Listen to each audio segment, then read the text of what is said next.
Seo Young-Deok is a contemporary South Korean sculptor.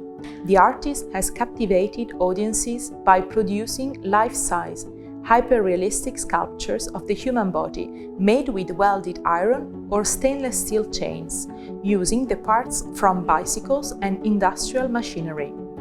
His sculptures deliver epic narrations of humanity and modernity where stories are only inferred by the mere expressions of their bodies, rather than the context of their surroundings. Meditation is located in Grosvenor Square, where it creates an impressive contrast between man-made work and the natural world. Each iron piece is welded together to become a part of the dynamic system of organic connectivity exhibited through his human forms.